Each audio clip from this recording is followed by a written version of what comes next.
What if I told you that an entire village of 400 men, women, and children disappeared in a single night? No screams, no battle, no bodies, just a village frozen in silence, meals still warm, fires still burning, rifles untouched, dogs still chained, dead from starvation. It sounds like a horror movie, right? But this is no movie. This is a true story, a story buried deep in the frozen wilderness of Canada. And once you hear it, you'll never forget it. Tonight, we step into the haunting mystery of the vanishing village of Lake Anjikuni and uncover why nearly 100 years later, it still chills the world to its core. The story begins in November of 1930. A fur trapper named Joe LaBelle was navigating the brutal Canadian wilderness. LaBelle had spent years in these lands, hunting, trading, surviving storms that would freeze lesser men to death. He knew of a small Inuit settlement near Lake Anjikuni, a place of warmth, of fire, of stories shared around the hearth.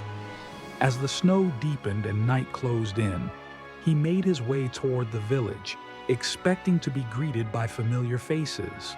But instead, what greeted him was silence.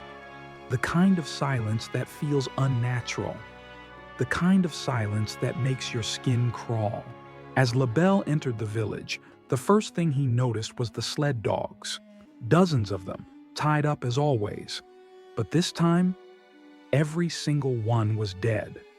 Frozen in place, still chained, still waiting for masters who never came back. LaBelle hurried inside the huts. What he found shook him to his core. Meals sat half-eaten on wooden tables. Torches still burned on the walls. Rifles leaned neatly against the corners. The people had left in a hurry. But the strangest part, there were no footprints in the snow, not a single track leading out of the village. It was as if 400 souls had simply evaporated. LaBelle wasted no time. He alerted the authorities. Soon, Royal Mounted Police arrived, determined to explain the impossible. They combed through every hut, every supply store, every corner of the frozen lake. There was no blood, no signs of struggle. The supplies were untouched. The hunters had not packed for a journey. But the most disturbing discovery was made at the village graveyard. Several graves had been dug open. The burial mounds were empty. But there were no bones, no sign of the dead, anywhere. It was as if the dead had risen and taken the living with them. Investigators scoured the land. They searched the forests, the lake, the mountains. Not a single body was ever recovered. Some claimed the villagers had fled. But why abandon their weapons, their food, their dogs? Others whispered of something far stranger.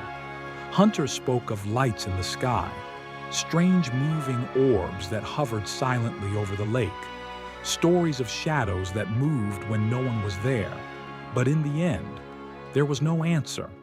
No theory could explain how 400 people vanished without leaving a single track in the snow. This was not an escape. This was not a massacre. This was erasure. Nearly a century has passed, but the mystery of Lake Anjikuni has never been solved.